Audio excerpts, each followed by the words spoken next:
So, hello everyone, a very good afternoon here at Parul Institute of Law, Parul University. As you may be aware that we are into organizing uh, some really good webinars on broad subject areas whereby we have been inviting various judges, retired as well as present judges of the Honorable Supreme Court and High Court, and various top-notch academicians and practitioners across the world. So today, again, we have got a very auspicious day because we have got uh, a very esteemed personality with us. We have got Professor Angelo Viglianesi Ferraro, all the way from Italy, to talk about artificial intelligence, basically the regulation of artificial intelligence in the European Union, and probably whether it can be a model for India, because as we know that we don't really have a really concrete framework as far as artificial intelligence is concerned here in India. So who better than Professor Angelo to discuss the same with us today? I'll try to keep Professor's introduction really short, which is a difficult task for me. So Professor Angelo is an aggregate professor and the Erasmus coordinator at the Department of Law, Economics and Human Science of the Mediterranean University of Reggio Calabria, where he is also the director of an international LLM in European private law and of the Mediterranean International Center for Human Rights Research. He also teaches at the Krakow University of Economics at Poland, the Plekhanov Russian University of Economics at Moscow, and the Universidad Federal de Sergipe, Brazil.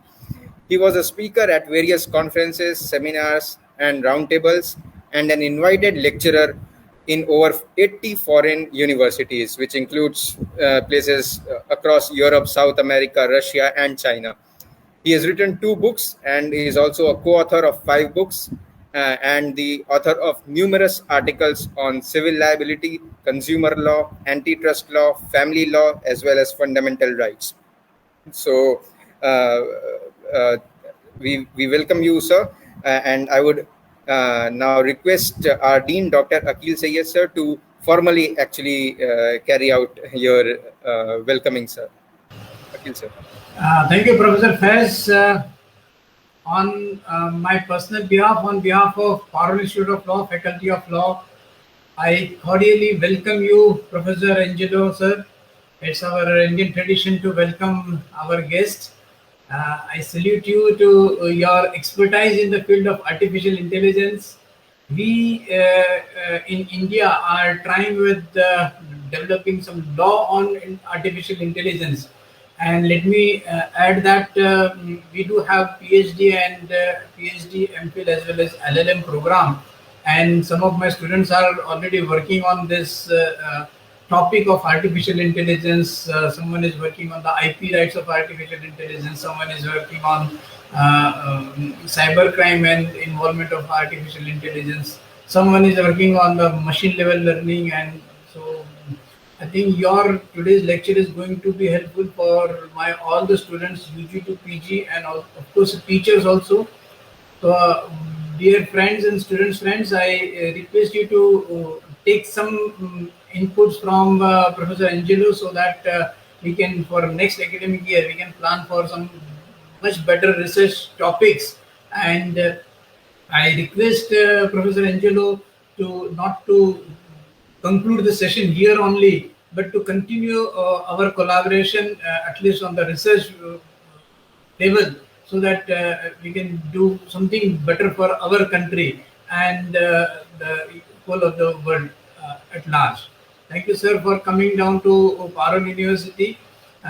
Though it's a virtual platform, we invite you once the pandemic is been over and the things are normal. So please do visit to our Parul University. We would be delighted to host you at our university in India. Thank you, sir. Thank you very much.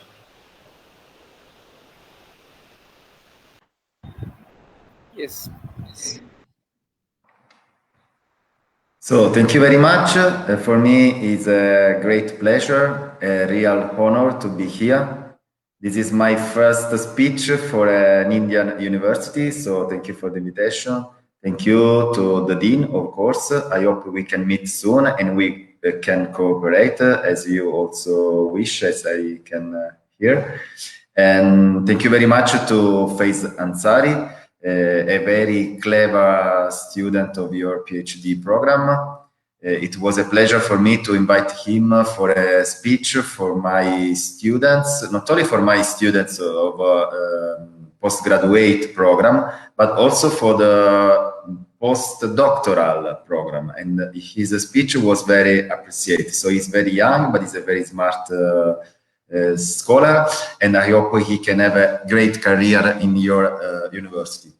I would like to start introducing my department of Law, Economics and Human Science, and then we can move to the speech, to the lecture about artificial intelligence. So just 5 minutes to introduce my university, because I hope that you can come and visit our region soon. So, one moment. Let's find it.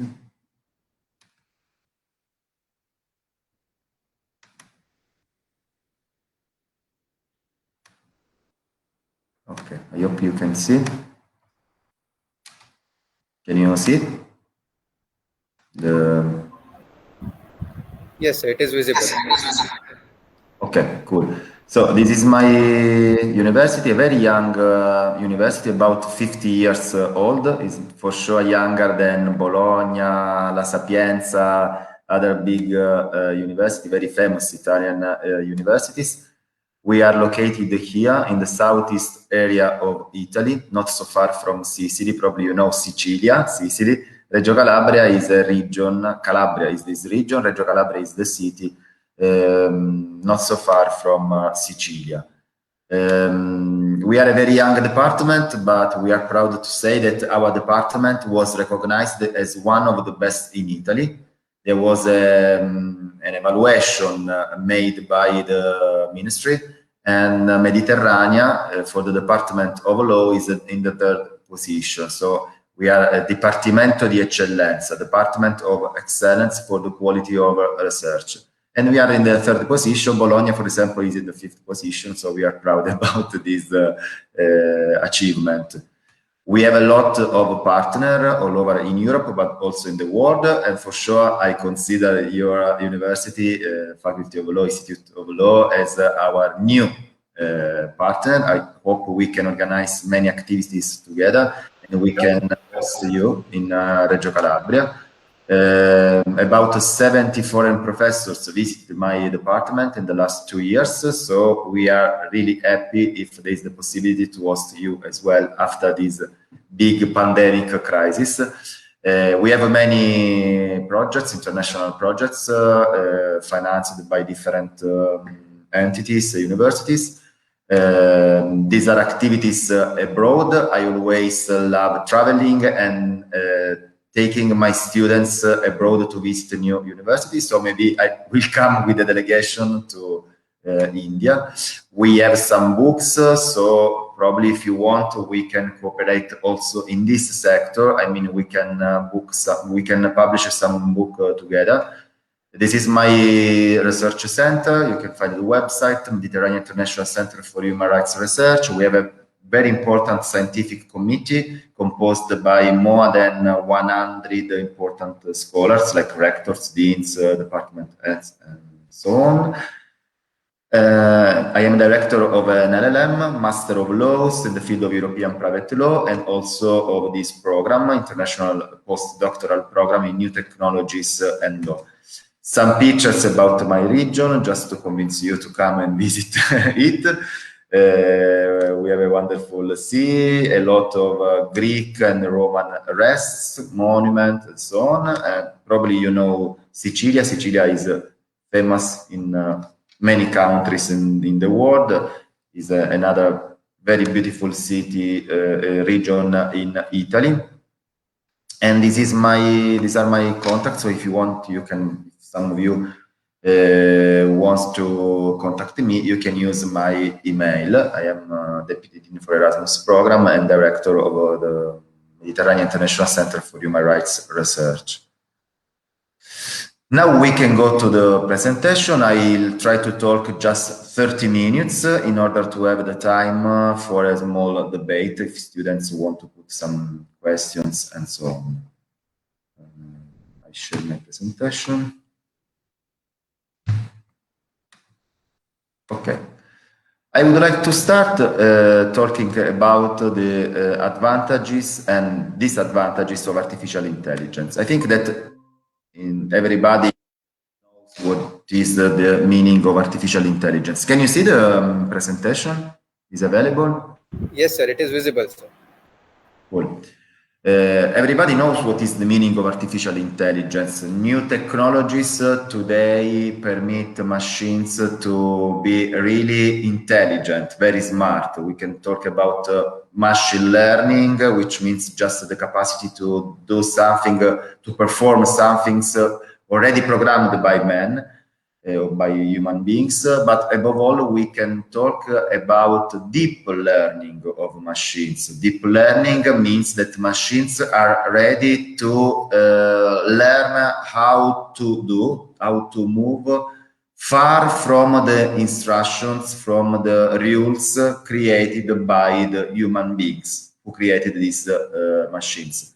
So we can talk about unsupervised learning, the capacity of machines, of robots to do a lot of things completely alone, by themselves, without the instructions of man.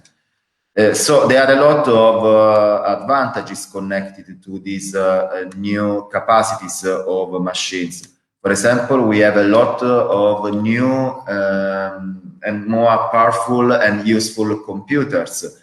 New and improved interfaces. Every day we receive the news that a new generation mobile was created, or there are some laptops which are better than the last one which was created 1 year ago. So for sure we have a lot of new and improved machines. Machines are able to collect the information and to solve new problems, sometimes even in a better way than the human beings. Machines are more able, maybe are faster than human beings. There is a reduction in human error, no? For example, less mistakes in calculation, a faster way to obtain the result of a calculation. Machines or robots are available all the day. So this is very interesting. If we think about the smart contracts, we have the possibility to go and buy a bottle of water or something in a machine, even in the night. And it's impossible when we talk about the shops. Usually shops are not available, even if in many cities now they are available 20 hours per day, for 7 days per week. In some villages, it's not possible to have this availability. No, it's not possible to have shops available all the day. For sure, machines and robots can help in repetitive and alienative jobs. For example, sending a thank mail, verifying some documents, and so on. Another very important aspect of artificial intelligence is that the machines and robots can take risks instead of humans and can do it in a better way. We can talk about the possibility to defuse a bomb. No, it's not dangerous for a computer. If this computer is destroyed, no problem. We can have a new computer. Or we can think about the possibility to explore the deepest parts of oceans. At the time of Chernobyl nuclear explosion, for sure, robots could help us to minimize the effect of radiation. We can say that, for example, robots can be used in a period like this one in the hospitals, because robots cannot be infected by COVID-19. So for sure, there are a lot of tasks, a lot of activities which can be realized by computers, machines, robots in a better way than the human beings. Today we have also these important assistants, digital assistants of chatbots, no? For example, the airlines or the mobile companies. And sometimes it's really difficult to understand if the person or if the entity who is talking is a computer, is a robot, or is a person. So even the performance is better and better. The quality of activity is better and better. As I already told, for sure, the computers, robots are able to take a decision in a faster way. So these are for sure a lot of, they are the advantages, there are a lot of advantages connected to the artificial intelligence. But we have also a lot of disadvantages or risk connected to the artificial intelligence. We should consider, for example, that there are a lot of high cost of creation and updating. It means that not all the citizens can have these machines, these robots, because if they are very, very expensive, it means that only rich people can have these robots, can have these advantages connected to the artificial intelligence. So sometimes machines need repairing and maintenance, which need plenty of cost. Its creation requires huge cost because they are very complex. Many times we can say that we have a few experienced programmers, no? Some software engineers, for example, need a lot of specialization to be able to create some specific software, some specific machine or robot. Few practical products have reached the market as yet. We can say, for example, that there are some cars without pilot. Now they are created, we are thinking about this possibility, but for sure they will be very expensive at the beginning. So only in future we can imagine that these products will reach the market and will be available for everybody, even for people who are not so rich. Another risk or disadvantage is that machines can make humans lazy.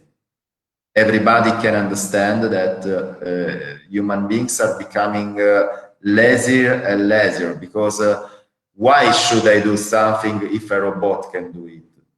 Many young people are not able to make a calculation, just a normal calculation, because they are used to obtain the same result in a quicker way thanks to machines. So this is a real risk, and the second real risk is the addiction to these inventions. Everybody can understand that, for example, I don't know if in India is like in Italy or in Europe, but here I think that everybody has a Facebook profile or a LinkedIn profile or an Instagram profile. And when Facebook or Instagram doesn't work for 2 hours, we become crazy.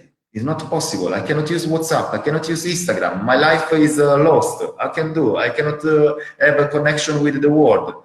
So you can imagine what can happen if there is a general blackout. No, we have now, for example, the universities, but also a lot of public administrations, which are completely based on new technologies. No, they are completely informated. I don't know how to say. There is an information society.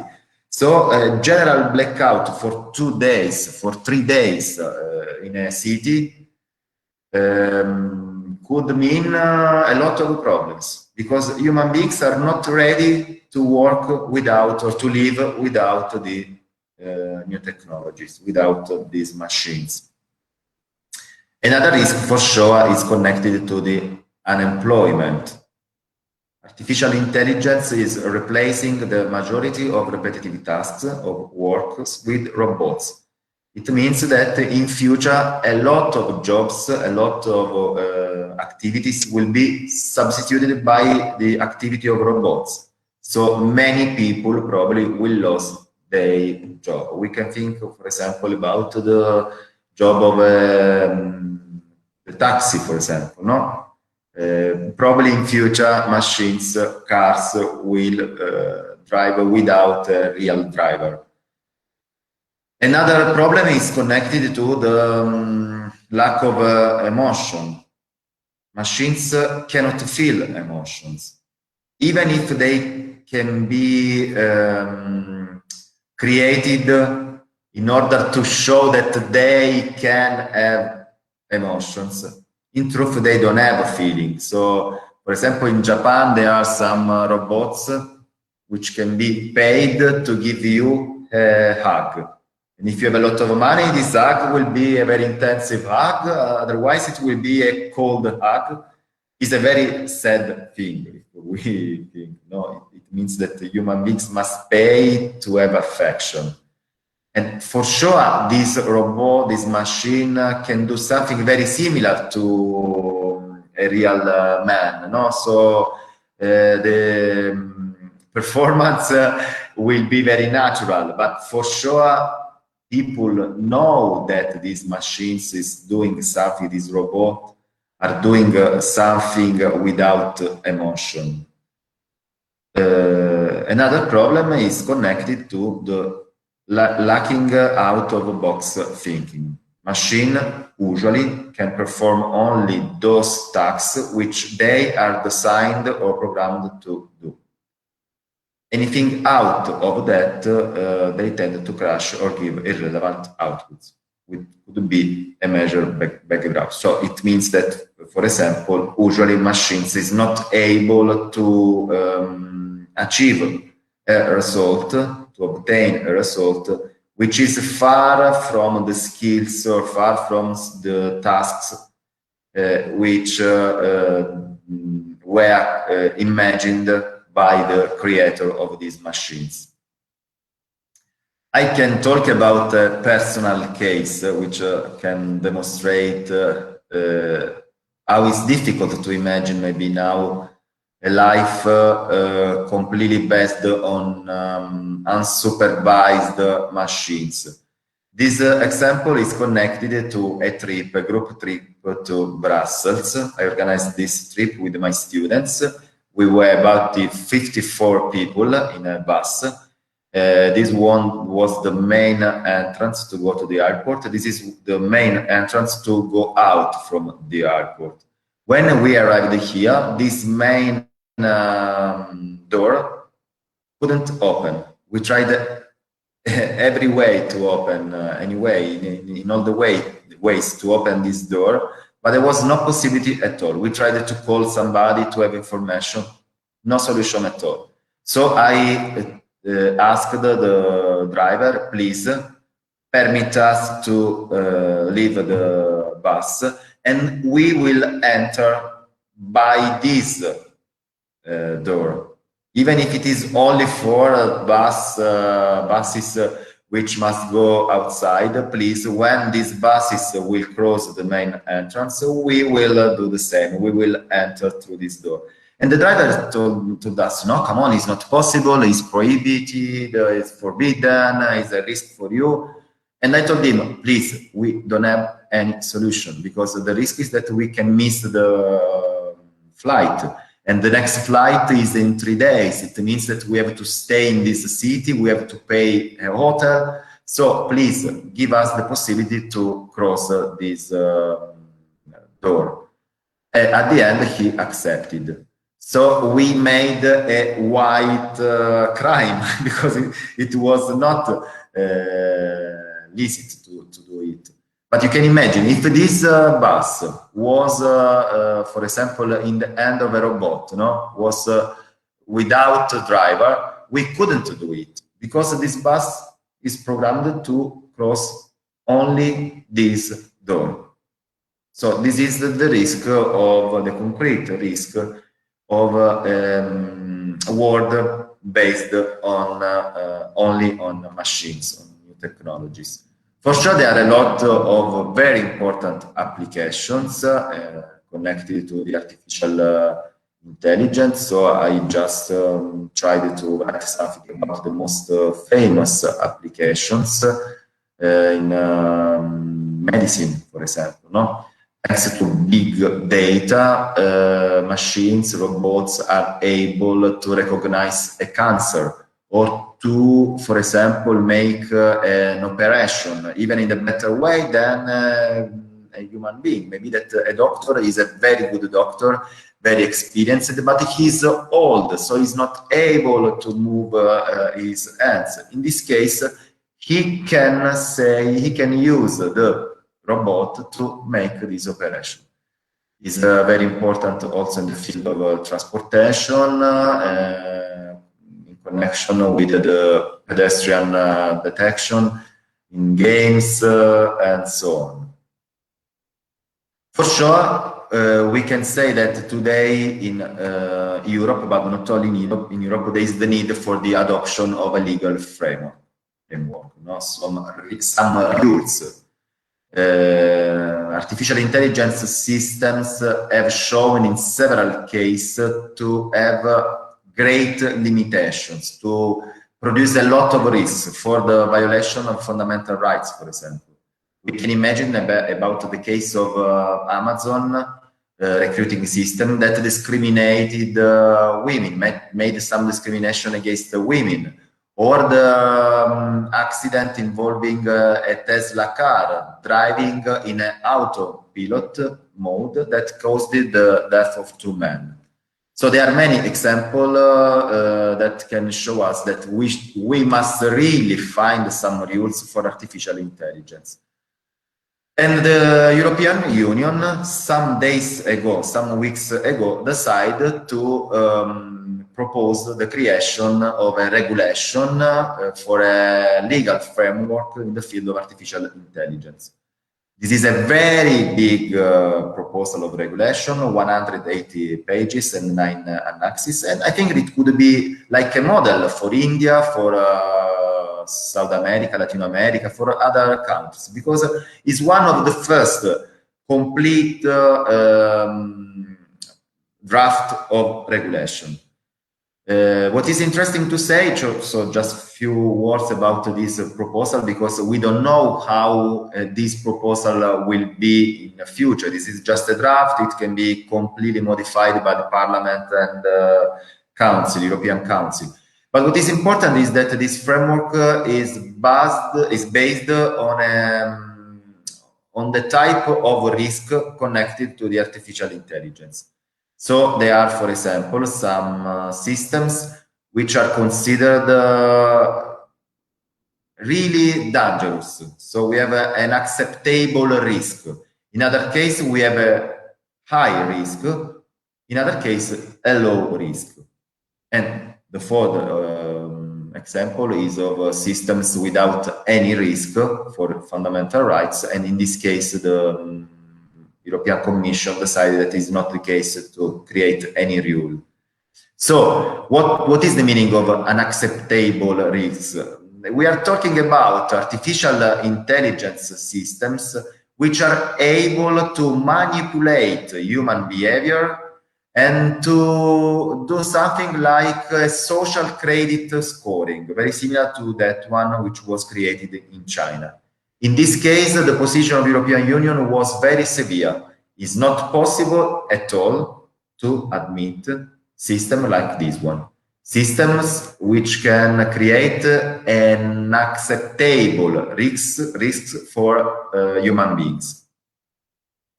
The second case is of higher risk artificial intelligence systems related to critical infrastructure, for example, no? Road traffic and water supply, educational training, the use of artificial intelligence to score tests and exams, or safety components of products, or employees selection. In this case, so in connection with the high risk category, the European Union approach is based on the need for a very complete information for users. So users must be informed about these risks, and there are other requirements, like, for example, the adoption of an adequate risk assessment, the traceability of the results, adequate information is already said, and guarantee of a high level of security. So high level of risks means a high level of security, the need for a high level of security by the producer. And of course, adequate human control must be present. So it means that it's not possible to imagine robots which will work without the supervision of a human being. Then we have the low risk and no risk artificial intelligence systems. For the first one, so we can say that it's just necessary that users are aware that they are interacted with a machine. So they must be informed about this fact.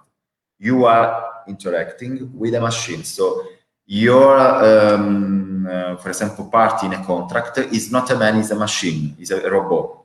For example, in the case of a deep fake, where a person's images and videos are manipulated to look like someone else, users must declare that the image or video content has been manipulated. So it's necessary to give this the information about this fact. The European Commission's draft does not regulate artificial intelligence systems which don't present any risk. For example, artificial intelligence used in video games. Just to go to the conclusion, and then we can open a debate. There are a lot of questions which are still open. For example, the problem of criminal and civil liability if we use some artificial intelligence systems. Who is responsible if a machine commits an offense, commits a crime? A car invests a pedestrian, for example. We can imagine about, also we can talk about the plane crash accident. Pilots were inside and they couldn't do anything to change the direction of the flight of this airplane. It was a tragic example about the necessity to guarantee the presence of pilots who can do something to avoid a crash accident, a disaster, not like that one. Another problem is connected to the balancing act, where there are 2 or 3 fundamental rights which are not compatible. Which right must prevail? For example, with the reference to the right to be forgotten, no? Right of oblivion. You know that today it's possible to ask Google, for example, to eliminate a link, to delete a link connected to my person. No? If I find, for example, for example, in Google, I find a link to a conference I made, and I didn't give the consent for the publication of this link, for example, I can ask for the elimination of the link.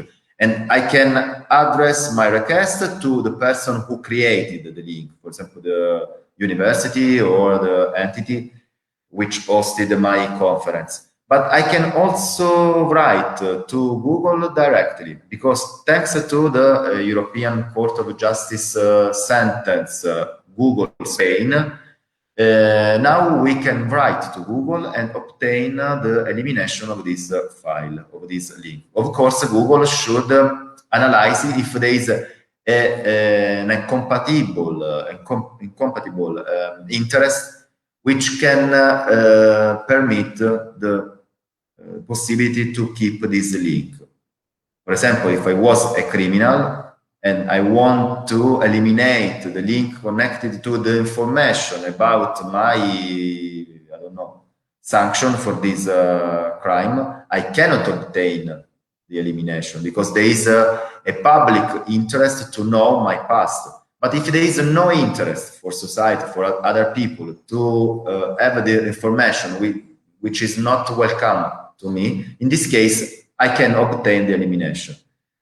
So it's important to have a balancing act, a balancing evaluation. But in this case, it's possible that a computer, a robot, does this balancing act. Another problem is connected to morality. Many social networks are not able to understand if a picture, for example, is a works of art, is a masterpiece was a real immoral image or a picture. And the databases cannot be completely updated. So I usually used to report a personal case another time because I was in Moscow. I went to a very important exhibition, Salvador Dali. This is a masterpiece, a very important piece of art. But Facebook blocked this picture. Your post is violating our standard, our community standards in connection with nudity or sexual acts. So I had to wait 2 or 3 hours, maybe one day, I don't remember, because they had to analyze this picture to see if it is against the standards of morality. So you can imagine, in this case, Salvador Dali is very famous. But if, for example, an artist is a new artist, is not well known, so you cannot understand if this picture is connected to a piece of art of a new generation artist or not. Maybe you can block my picture, or you can block my profile. You can eliminate my profile. Which means that I can lose a lot of data, pictures, and so on. So you can produce a very big damage to me. Another problem is connected to smart contracts. Smart contracts means that I will not have a contract with another person. For example, I can enter a hotel without a receptionist. I just will receive a code. I can use this code to enter. And when the time has expired, I no longer can use this code. But what happens if a child is blocked inside? So if a human being is inside, he can go out. I cannot enter because the code is no longer available. And if the child is not able to go out, I don't have any telephone number because all is automatic. I just received this code and I cannot use this code now. And another personal experience was in a museum.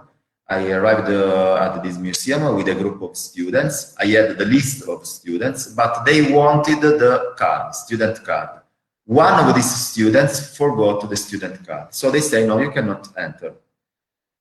For sure, I could convince the person in charge to permit him to enter because I was present, because this person in charge was present. But if all was automatic, this student couldn't enter. And I had to decide, I'm the professor, I'm the guide, what I have to do. Should I stay outside and 20 people will enter alone without any guide and they can make some disaster inside? Or should I decide to go inside and leave this student outside? Or maybe nobody can enter, we have to go away. In this case, I had this list. I could show this list to the person in charge and he decided to give us the possibility to enter. You can imagine what can happen if, for example, there are no person in the reception. So you don't have a person with whom you can discuss to obtain a result. So this is another example about the necessity that we really regulate the artificial intelligence. We find some solution, some rules, some solutions, not only in Europe, but also in other countries like India, because new technologies cannot be stopped. They are going on. And the risk is that machines will be like the masters and human beings the slaves. It should be on the contrary. Human beings should be people who can use machines. So humans must use machines. The risk is that sometimes the humans are victims of machines.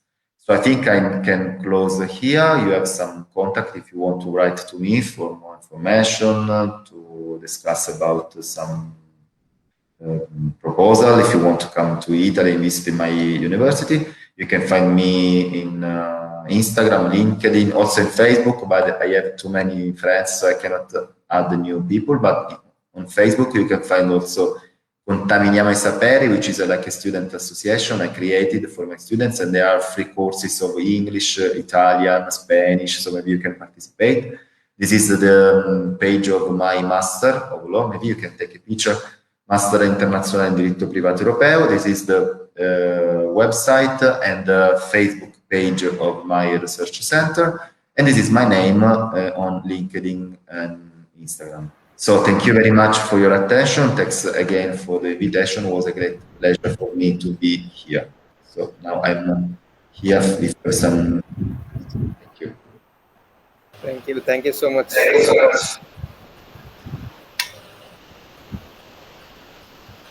Yeah, thanks a lot, Professor Angelo, for that fascinating session. So I've got a few questions from students and one or two from my end as well. So the first question was that has the European Parliament actually accepted the proposal, that 108-page proposal, in the form of a law, or it still remains a proposal? No, it was presented just some weeks ago. So now European Parliament and Council must decide if they want to accept, they want to modify. So probably it will be a very long procedure. So we will need many months, maybe some years before reaching a real regulation. But this is important. This proposal is important because it's the first step for a complete framework in this sector. All right. How has it been accepted in general by the policymakers, by the academicians, people like you? How do you find it in general? Like, do you find it appropriate, or there are still some loopholes which need to be plugged? Like prima facie.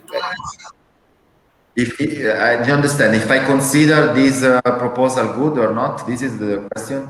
Yeah. I agree. I think it's well done.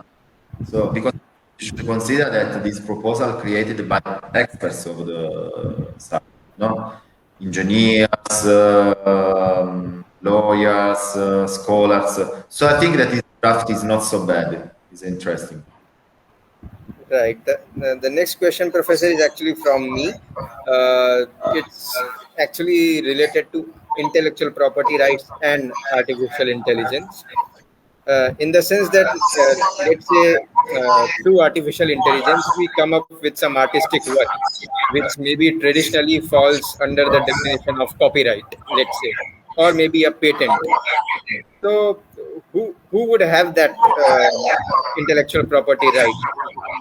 Will a human being have it? Will the machine have it, or like how does it work out? I just want your views on this one.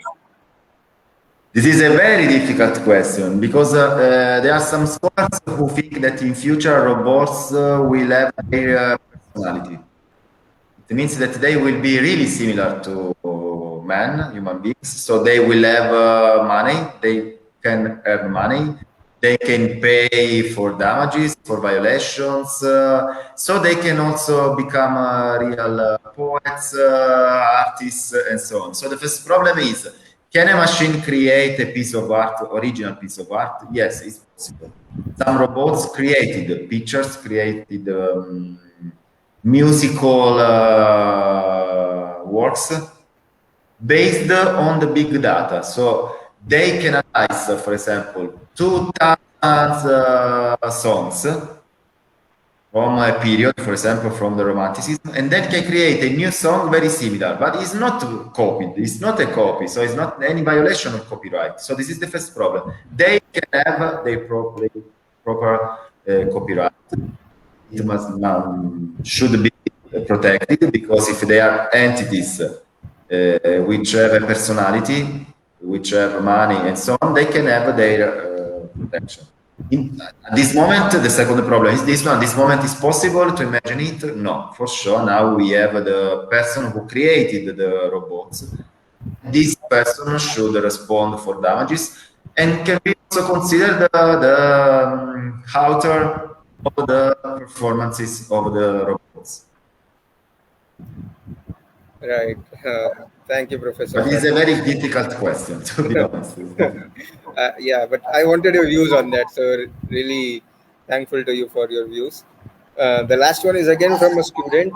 Is that should there be any different artificial intelligence frameworks for different countries, or should you think it should be more or less uniform across countries? I believe, as we see, let's say, if we take the example of privacy laws, data privacy, for example, we take the European Union as one model, which is really good as compared to other parts of the world. So maybe on those lines, do you see that different regions should have different sort of policies, or should there be a lot of uniformity?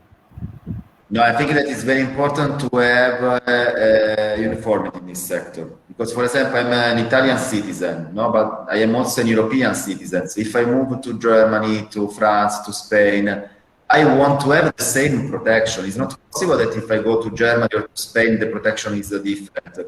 We can have the so-called forum shopping or left shopping. A person can move to Spain or to Germany because the legislation there is better, no? So I think it's a good idea. It's better if we have a general, identical rules all over in Europe. For sure, it's difficult to have like universal convention. No, it's difficult to obtain rules which can be the same all over in the world. For example, in China, it's possible to have the credit, as I told you, the possibility to have this system.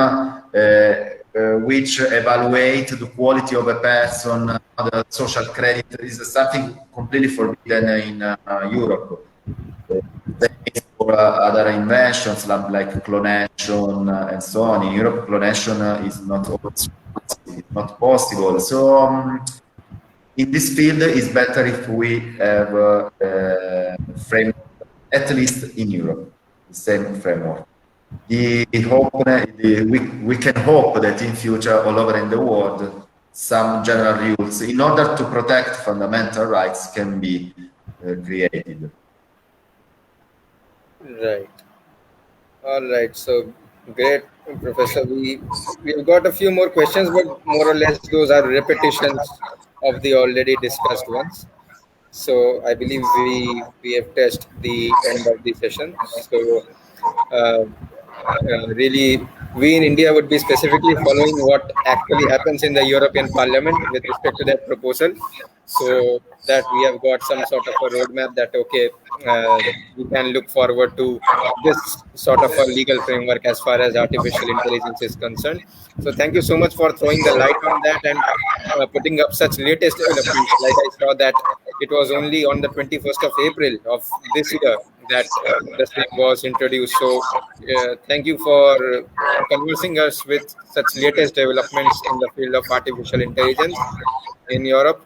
So it was a really fascinating session, Professor Angelo.